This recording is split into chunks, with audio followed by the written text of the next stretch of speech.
मेरा नाम नेहा है। छोटी सी उम्र में ही शादी कर देनी और लड़के को नहीं बल्कि उसके धन को देकर उसे लड़की दे देना हमारे गांव की पुरानी परंपरा थी। शायद इसी परंपरा का शिकार मैं हुई थी।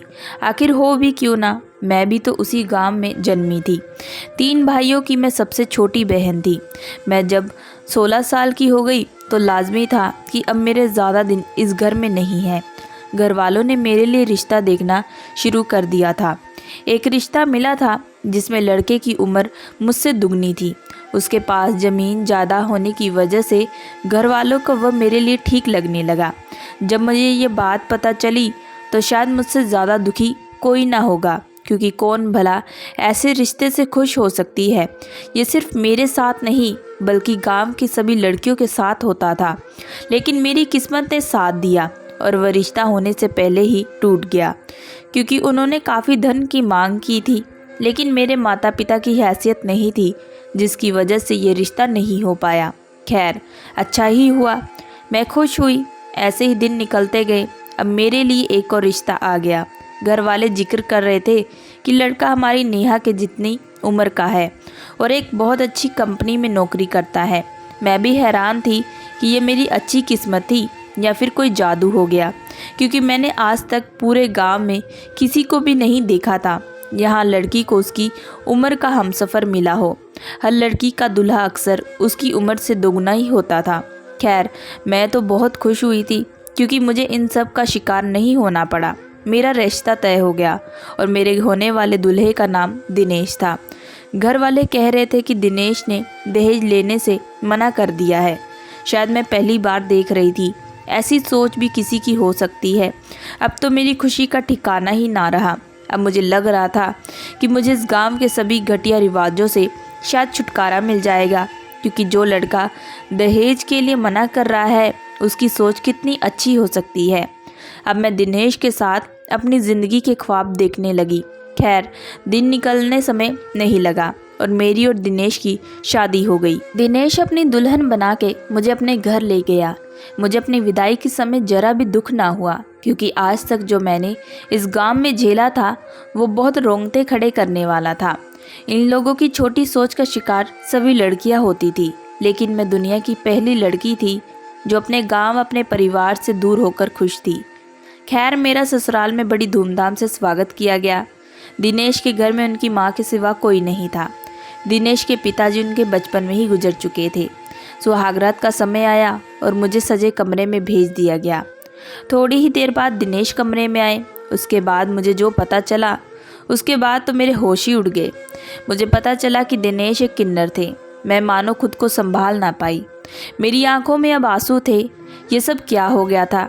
अगर दिनेश किन्नर थे तो उन्होंने शादी क्यों की मुझसे? आखिर उनका क्या मकसद था? मेरी ज़िंदगी खराब करने का? अब मेरी आंखों के सामने पिछले वो सारी बातें आ रही। दिनेश का यूँ दहेज ना लेना, ऐसी सोच के पीछे उनका ये रूप छुपा हुआ था, उसका मैं अंदाज़ा भी ना लगा पाई। अभी मुझे समझ में आ चुका था कि दिनेश ने इतना अच्छा होने का नाटक क्यों किया। मैं जो उम्मीद और अरमान लेकर अपने ससुराल आई थी, उन सब पर पानी फिर चुका था। मेरा चेहरा पूरा लाल पड़ गया। मुझे तो मानो दिनेश से नफरत हो रही थी। मेरे चेहरे पर दुख साफ दिखाई दे रहा था। आखिर एक किन्नर पति पाकर कौन लड़की खुश होगी? मुझे तो अपनी सास पर गुस्सा आ रहा था कि वो भी एक औरत है और एक औरत होकर वो दूसरी औरत का घर कैसे बर्बाद कर सकती है। अपने बेटे की पूरी सच्चाई के बारे में जानते हुए भी उन्होंने उसकी शादी करवा दी और मेरे घर वालों को इन सब से धोखा रखा। अब दिनेश की सारी सच्चाई जानने के बाद मैं उनके साथ कैसे रह सकती थी? आखिर रहती भी किस उम्मीद से? एक किन्नर के साथ ज़िंदगी कैसे गुजारी जा सकती है? मैं अपना सामान डालने लगी, तभी मेरी नज़र दिनेश पर पड़ी, जो सोफे पर अपने उतरे हुए चेहरे के साथ बैठे थे। उनकी आंखों में आंसू थे और वो मेरी तरफ इस कदर देख रहे थे मानो उन्हें मुझसे कोई उम्मीद हो।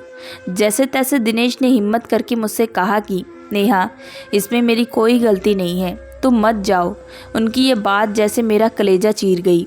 उनकी ये 2 शब्द मेरे कानों में बार बार दौड़ रहे थे। मैं दिनेश को कोई जवाब न दे पाई और चुपचाप कमरे से बाहर आ गई। घर के बाहर गार्डन में जाकर रोने लगी और खुद की किस्मत को कोसने लगी कि आखिर किन कर्मों का फल मेरी किस्मत में लिख दिया। मैं चाहकर भी दिनेश के वो शब्द भुला ना पा रही थी। दिनेश का रोकना मुझे अंदर से झकझोर रहा था। ये रात मेरे लिए सबसे ख़राब थी, क्योंकि जिस रात एक पत्नी अपने पति के साथ होती है, वही रात मैं अकेली रोती हुई गुजार रही थी। खैर, पूरी रात मैंने अपने रोने में गुजार दी और सुबह होने से पहले कमरे में आ गई, क्योंकि मैं किसी के भी मन में शंका नहीं डालना चाहती थी। जैसे ही कमरे में आकर देखा तो दिनेश भी मेरी तरह गुमसुम बैठे थे। मुझसे अब और बर्दाश्त नहीं हुआ। मैंने मन में इस चीज़ को स्वीकार कर लिया कि इसमें दिनेश का कोई दोष नहीं। जैसे ही मैंने खुद को दिनेश की जगह रखा तो मुझे समझ में आ गया। मैंने दिनेश के हाथ थाम लिए और उनके गले लग गई। दिनेश को शायद विश्वास नहीं हो रहा था, लेकिन ये सच था। अब तो दिनेश की खुशी का ठिकाना ना रहा। शायद वो अपने जीवन में पहली बार इतना खुश हुए थे। अब मैंने इसे अपनी किस्मत समझकर स्वीकार कर लिया और दिनेश को स्वीकार करते हुए अपने जीवन की शुरुआत की। दूसरे दिन घर की सभी रस्मों को पूरा करते हुए एक बहू की तरह अपनी जिम्मेदारी निभाने लगी। मेरी सास को शायद कुछ अचंभा हो रहा था। वो मेरी तरफ बार बार देखे जा रही थी। मुझे पता चल चुका था कि इनके मन में क्या चल रहा है। वो इसी बात में डूबी थी कि मुझे दिनेश की सच्चाई जानकर कोई फ़र्क क्यों नहीं पड़ा, और अगर फ़र्क पड़ा है तो इस कदर इस घर में कैसे मैं रुकी हुई हूँ। लेकिन मैंने कुछ भी बताना ज़रूरी नहीं समझा, क्योंकि उनके प्रति मेरे मन में अभी भी नफ़रत थी। उन्हें शादी से पहले सब कुछ बताना चाहिए था, लेकिन उन्होंने कुछ नहीं बताया। खैर, ऐसे ही दिन निकलते गए। दिनेश का स्वभाव और विचार मुझे मजबूर कर रहे थे कि मैं उनकी तरफ खींची चली जाऊं।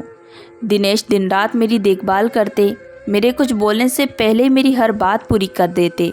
फिल्म दिखाने जाना, बाहर डिनर करवाना, किसी भी चीज़ में कोई कमी ना होने देना। मानो दिनेश की पूरी दुनिया मैं बन चुकी थी। मुझे भी बहुत अच्छा लग रहा था दिनेश का यूँ मेरी केयर करना। अब तो मैं एक दिन बैठे बैठे मुझे अपनी सोच पर बहुत पछतावा हुआ, क्योंकि शादी की पहली रात जो मैंने दिनेश के साथ व्यवहार किया, वह सोचकर मेरी आंखों में आंसू आ गए कि इतना अच्छा इंसान, इतने खुले विचारों वाला, सिर्फ उसकी एक कमजोरी की वजह से मैंने उसे छोड़ने का फैसला किया और ना जाने उसे क्या क्या बोल दिया। लेकिन फिर मैंने सोचा कि एक बार के लिए किसी नहीं होता, लेकिन उसके बाद मैंने दिनेश को अपना मान लिया। खैर, ऐसे ही दिन निकलते गए।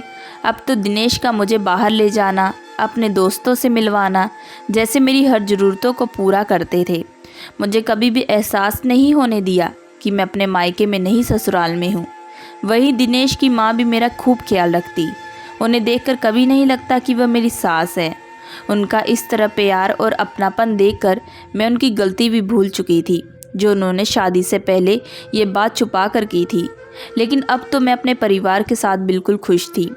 मैंने और दिनेश ने फैसला किया कि हम लोग अपनी ज़िंदगी की एक और नई शुरुआत करेंगे, और वह नई शुरुआत थी एक बच्चा गोद लेने की। अनाथ आश्रम में जाकर एक बच्चा गोद लेंगे और उसे ही अपना संतान मानकर पूरी दुनिया में उसको अपना नाम देंगे और उसकी खूब देखभाल करते हुए एक अच्छा इंसान बनाएंगे। अब तो दिनेश के चेहरे पर भी मुस्कान आ चुकी थी, क्योंकि वह भी मेरे साथ खुद को एक आम इंसान ही मानने लगे थे। हम दोनों एक दूसरे के लिए परफेक्ट हस्बैंड वाइफ बन चुके थे। मेरी गलतियों को नज़रअंदाज करते हुए प्यार से समझाना और मेरे साथ अपनी सारी बातें शेयर करना, मानो अब दिनेश की अब आदत बन चुकी थी। और मेरे लिए भी अब दिनेश का साथ बहुत ज़रूरी हो चुका था। मैंने अपनी सारी बातें दिनेश को बतानी शुरू कर दी और दिनेश मेरी हर प्रॉब्लम का हल निकालते। यूं ही हंसते खेलते हमारी ज़िंदगी गुजर रही थी। एक दिन किचन में मैं काम कर रही थी, तभी दिनेश घर पर आते। दिनेश आज ऑफिस से जल्दी घर आ चुके थे। मैंने दिनेश से पूछा कि आज आप इतनी जल्दी कैसे आ गए। तभी दिनेश ने कहा कि मुझे काम के सिलसिले में दिल्ली जाना है, वहाँ पर मुझे 2 से 3 दिन लग जाएंगे। इतने में मेरी सास भी कमरे से बाहर आ गई और वह भी दिनेश से जल्दी आने का कारण पूछने लगी। दिनेश ने कहा, मुझे जल्दी जाना है 2-3 दिन के लिए, क्या तुम दोनों के लिए मैनेज कर पाओगी?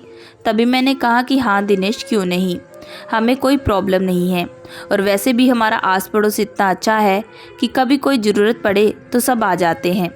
तभी मैंने दिनेश की तैयारी शुरू कर दी। खैर, ऐसे ही 2-3 दिन निकल गए और थकान के मारे अब मैं जल्दी सो गई। हमारी ज़्यादा बातचीत नहीं हो पाई और मैं भी जल्दी सो गई।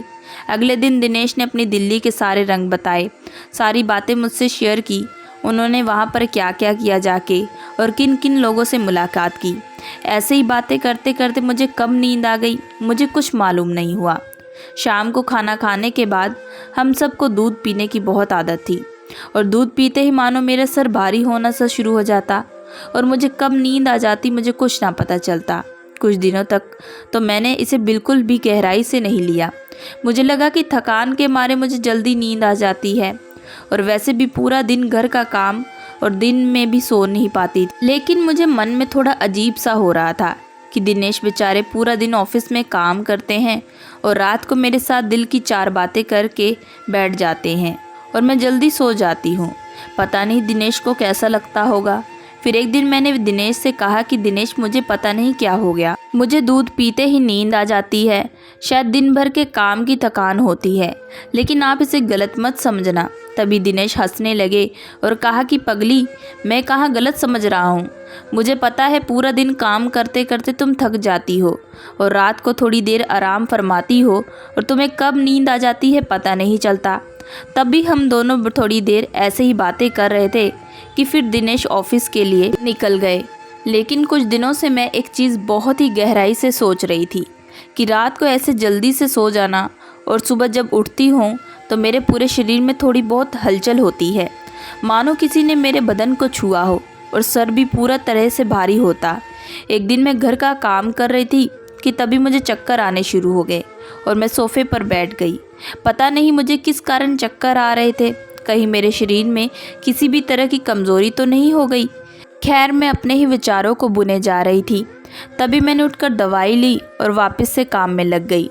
लेकिन मेरी हालत में कोई सुधार ना आया, मानो मेरे तो चक्कर आने बढ़ते जा रहे थे और साथ ही साथ मुझे उल्टियाँ भी शुरू हो गई। मैंने मेरी सास से कहा कि माँ जी शायद मुझे बुखार आ गया है, जिसकी वजह से मेरी तबीयत कुछ ठीक नहीं लग रही। तभी माँ ने कहा कि बेटा तुम अपने कमरे में जाओ और आराम कर लो, बाकी का बचा हुआ काम मैं कर लेती हूँ।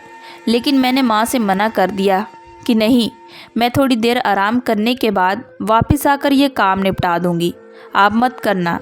तभी मैं अपने कमरे में चली गई और आराम करने लगी। 1 घंटा आराम करने के बाद जब मैं वापस से बेड से उठकर नीचे आई तो मुझे कोई आराम ना मिला, फिर से वही चक्कर आने शुरू हो गए। मैंने अपने मन में विचार किया कि दवाइयों से भी ठीक नहीं हुआ, लगता है डॉक्टर को दिखाना ही पड़ेगा और डॉक्टर को दिखा आती हूँ ताकि कोई ज़्यादा दिक्कत ना हो जाए। और मेरी सास की भी कुछ तबीयत ठीक नहीं रहती, अक्सर उन्हें घुटनों में दर्द रहता है जिसकी वजह से वह ठीक से चल भी नहीं पाती। इसलिए अगर मैं भी ज़्यादा बीमार हो गई तो घर का काम कौन करेगा, और दिनेश को भी सुबह सुबह अपने काम पर जाना होता है और हमारा पूरा घर दिनेश के ही नौकरी से चलता है। मैं नहीं चाहती कि किसी के काम में कोई बाधा आए, इसलिए मैं जाकर डॉक्टर को दिखा आती हूँ। खैर मैं नहा धोकर डॉक्टर के क्लिनिक पर चली गई और डॉक्टर ने मेरा चेकअप किया। तभी डॉक्टर बोली कि तुम अपना ब्लड जांच करवा लो और 1-2 घंटे बाद जब रिपोर्ट आ जाए तब हम देखेंगे कि आपको क्या दिक्कत है। मैंने अपनी रिपोर्ट करवाई और घर आ गई। मैंने सोचा कि अभी टाइम है रिपोर्ट आने में, इसलिए घर चली जाती हूँ। घर आकर माँ को चाय वगैरह बना कर दी और 2-3 घंटे बाद डॉक्टर को फ़ोन आता है और उन्होंने मुझे अपने क्लिनिक पर बुलाया और मेरे हाथ में रिपोर्ट देते हुए कहा कि बधाई हो, तुम माँ बनने वाली हो। ये सुनते ही मेरे पैरों तले ज़मीन खिसक गई।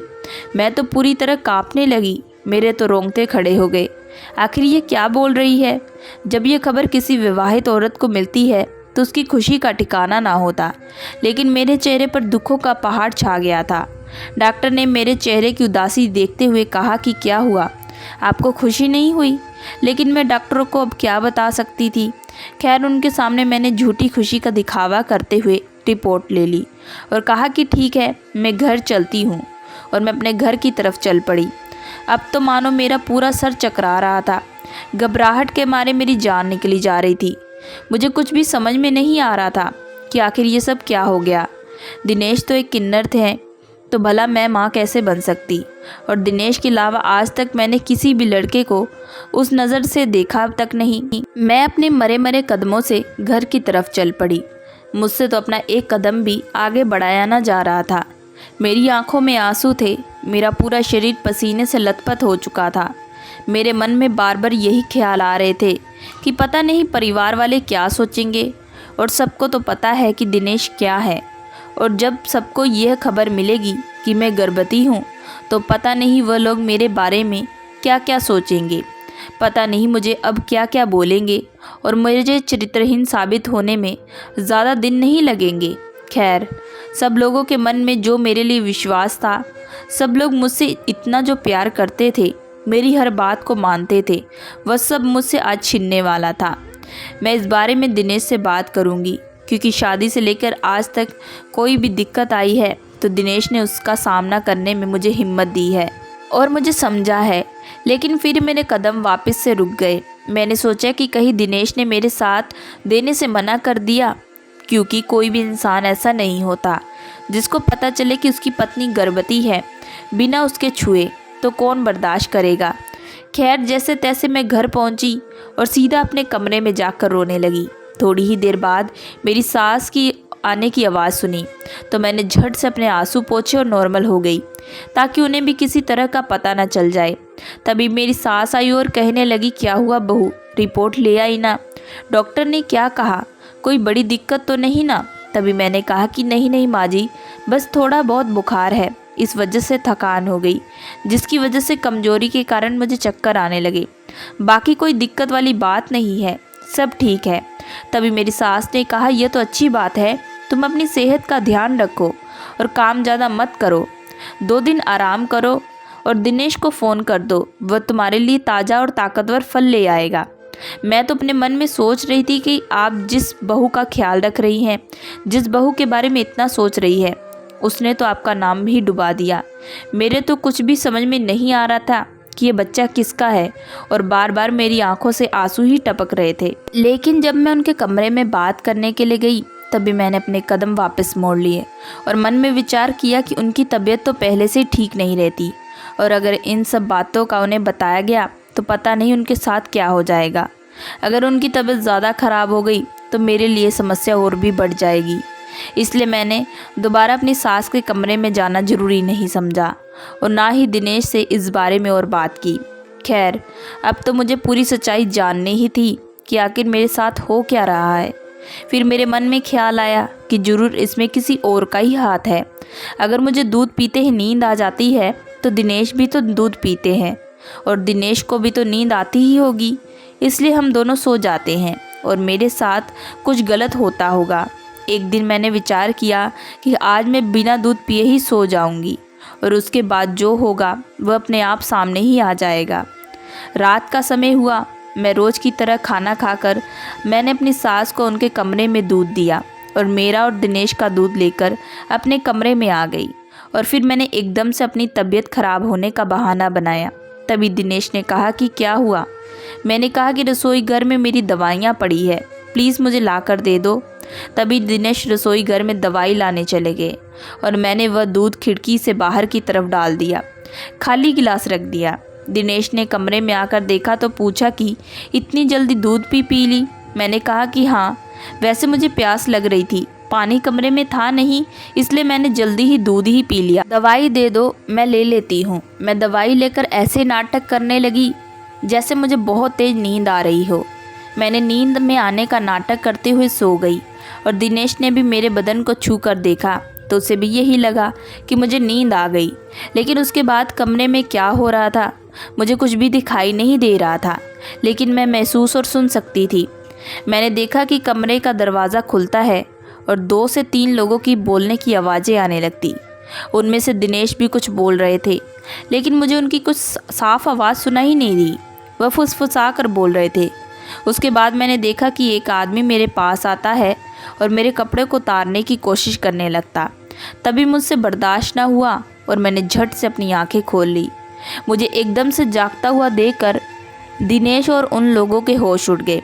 वह लोग वहाँ से तुरंत भाग गए। दिनेश ने कहा कि अरे नेहा, तुम्हें तो नींद आई थी ना? मैंने कसकर दिनेश के एक थप्पड़ जड़ दिया और बोला कि ये सब क्या हो रहा था। इतने में मेरी सास भी वहीं पर आ जाती है और उनको भी मैंने सब बता दिया। वह कहने लगी, क्या हुआ, तुम दोनों ऐसे क्यों कर रहे हो? तभी मैंने अपनी सास से कहा कि ये सब तो आप अपने बेटे से पूछिए, और मैंने उन्हें सारी बात बताई। तभी मेरी सास ने दिनेश का हाथ पकड़ा और बोला कि ये क्या चल रहा है। तभी दिनेश की आंखों में आंसू आ जाते और वह मेरे पैरों पर गिर जाता और कहने लगता कि नेहा मुझे माफ़ कर दो, मुझसे बहुत बड़ी गलती हो गई। कुछ दिन पहले जब मैं दिल्ली गया तो मेरे दोस्तों ने मुझसे कहा कि तुम एक किन्नर हो और तेरी पत्नी तुझे सुख तो दे नहीं सकती और ना ही तुम अपनी पत्नी को। क्यों ना तुम उसके साथ धंधा करवा कर उससे पैसे कमाओ और इसमें तुम्हारा ही फ़ायदा होगा। वैसे भी तुम्हें तो इस चीज़ से कोई फ़र्क नहीं पड़ने वाला। मेरे मन में उन्होंने पैसे का लालच भर दिया कि मैं पूरी तरह से उनकी बातों में आ गया और यहाँ आकर मैंने अपना प्लान बनाया और रोज़ रात को नेहा के दूध में नशे की दवाई मिला दी, जिससे वह गहरी नींद में चली जाती और उसके बाद लोगों को बुलाकर इसके साथ धंधा करवा लूँगा। और काफ़ी दिनों से मैं यही इसके साथ कर रहा था। काफ़ी पैसे बना लिए थे मैंने। बैठे बैठे इतने पैसे बनते देखकर मेरे मन में लालच आ गया और मैंने ये काम जारी रखा। तभी दिनेश कहने लगा कि पहले एकदम सही था, लेकिन दिल्ली से जब आया उसके बाद मेरे दोस्तों की बातों में मैं आ गया, मैंने अपना वजूद खो दिया। तभी मैंने अपनी सास से कहा, उस दिन जब मैं चक्कर की वजह से चेकअप कराने गई तो उसमें यह आया कि मैं प्रेग्नेंट हूँ और मुझे तभी शक हो गया कि मेरे साथ कुछ ज़रूर गलत हो रहा है, क्योंकि दिनेश तो किन्नर हैं और मुझे इसके अलावा किसी ने भी आज तक नहीं छुआ। तो भला मैं आज प्रेग्नेंट कैसे हो गई। इसलिए मैंने सब बातों का पता लगाने के लिए आज बिना दूध पिए सोने का प्लान बनाया और मेरे सामने सारी सच्चाई आ गई। तभी मेरी सास ने भी दिनेश से एक तमाचा जड़ दिया और कहा कि तुम्हारी शादी स्नेहा से इसलिए करवाई कि तुम अपने जीवन में अकेले ना रहो, तुम्हें भी जीवन साथी मिले और तुम एक बच्चा गोद लेकर अपने जीवन को खुशी से जियो। और तुम्हें इस कमजोरी में भी संभालने वाली इतनी अच्छी पत्नी मिल गई जो हमेशा तुम्हारा साथ देती थी, तुम्हारा ख्याल रखती थी। फिर भी तुमसे रास ना आया। मैं कमरे से बाहर आ गई और रोते हुए सोचने लगी कि मैंने जिस पर विश्वास किया, जिसकी कमजोरी को जानते हुए भी उसका साथ दिया, उसी ने चंद पैसे के लिए इतनी घटिया हरकत कर डाली। इतना शरीफ, समझदार और अच्छा दिखने वाला दिनेश इस हद तक जा सकता है, मैंने कभी सोचा नहीं था। अब मेरी आंखों में आंसू और मन में दुख के अलावा कुछ भी नहीं था। दोस्तों, मैं आशा करती हूँ कि आप लोगों को ये कहानी पसंद आई होगी। अगर आप लोगों को ये कहानी पसंद आई है सो प्लीज़ हमारे चैनल को लाइक एंड सब्सक्राइब ज़रूर करिएगा एंड बेल आइकन का बटन ज़रूर दबाइएगा।